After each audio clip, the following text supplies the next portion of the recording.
So I think the only difference between India and the US, and you just mentioned that the same person goes on to do extraordinary things in the US, I think that is primarily because of the education system, sir. Our education system, and I'm so sorry to say this, it is just beyond pathetic, sir. And I am the perfect byproduct of the education system. My college had a rule of 75% attendance. I did my civil engineering, and we were building something called sewage treatment plant. And my professor actually wrote a stat on the board which said that if the population increases by 30% year on year, this is the amount of waste that is going to increase. So calculate the amount of waste and then build an STP. And the first argument that I put forth was that if the population grows at 30%, we are going to collapse. So aren't we supposed to think about how are we going to reduce the amount of waste that each person puts out rather than building an STP? And he had no answer to that. And that is a clear indication of, I would say that's a clear anecdotal evidence of how our education system functions. No, there's a lot of problem with our education system. So there are two problems here.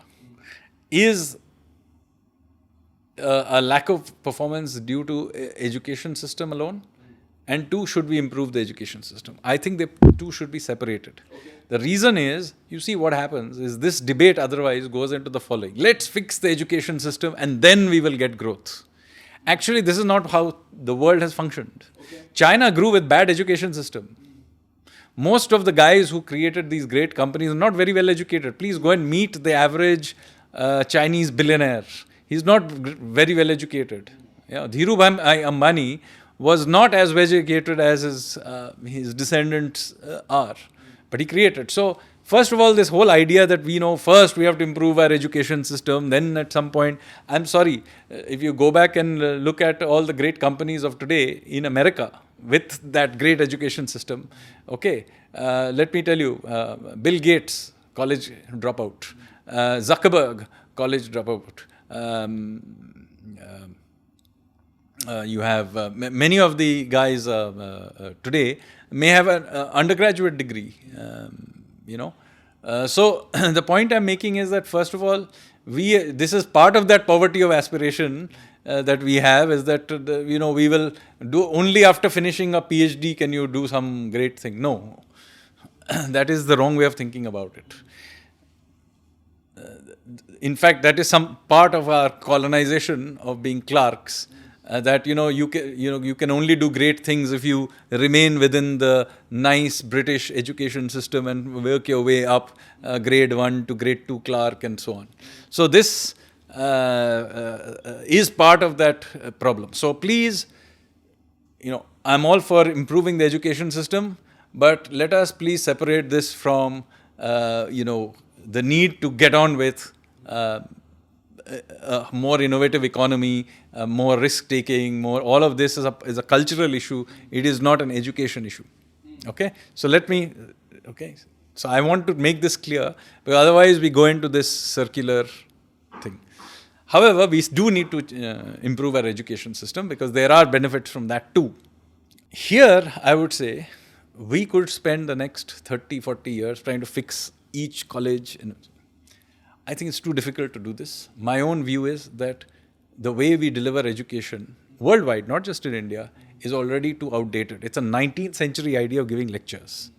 Okay, why do we need to give the same lecture in every college worldwide when we have YouTube? You just need to give a good lecture once and everybody on the planet can watch it. Okay, and then answering questions can be done by artificial intelligence. I mean, how often will there be one person in thousands who will ask a unique question which AI cannot answer? Okay, for that you can have one supervisory professor. So the reason I'm making this line of thought out to you is this. While you may need still for primary education, the old classroom kind of thing, just to get people on the rails, a lot of tertiary education can be automated on a mass scale. I am a firm believer that tertiary education can be made almost free. Okay. Colleges should not be wasting their time on giving lectures. They should become places for research. They should become certification and testing systems. But giving particularly undergraduate level lectures is a complete waste of time. Okay. Now, in some subjects, you may need like medical, etc., you need to have hands-on. So fine, this will not apply to them.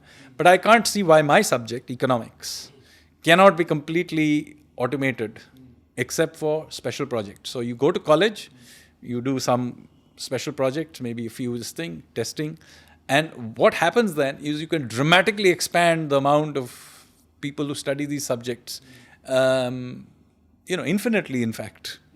So I believe that, we are trying to solve the problem in the wrong way. Sir, I'd actually disagree with that lecture thing, and I'll tell you why. The example that I gave you about my professor, my own best friend, when he went to the US, he was given a very similar problem statement. But the difference in approach was that the professor conducted the lecture to provoke a particular discussion and debate about the entire town. No, so coming to the fine. city. So therefore, you need to have face-to-face interaction for doing a limited number of projects. True. Fine, do it. But just imagine if I then completely automate this lecturing business. Okay? And then the same professor can take 500 classes instead of taking 5. True. Because he's only taking, doing the things where face-to-face interaction, that you do projects. There are places where you need human interaction. I agree with you. But just imagine the same IIT campus. Today you're sending there people for 4 years, they're sitting that whole campus. Now, a few times a year you call in people to do these things that are needed. Otherwise, it's all automated and you have tests. And it's not like people can't use their time to do other things. And then we create a much more apprentice-based system. Let young people go and work. Let them go into the factory floor. And we are all talking about German system. The German system is based on apprenticeship. I mean, throughout history, 18-year-olds used to work. What's the big deal? Even today, some of our most skilled people are doing this. Correct. Think of getting a chartered accountancy degree. Chartered accountancy is not based on your BCom. Most of those guys are working. They are taking most of their classes online. And you are creating chartered accountancy, highly skilled job. Correct. Okay. Now, you are able to create them. Now, you cannot tell me that you cannot create lower skilled activities like economists. I'm sorry, it is not a very high skilled job. Okay, they are good economists and bad economists, that's a different issue. But it is actually requires less face-to-face interaction. A lot of economics can be generally taught. And then take these guys, the skill of economics is in the doing.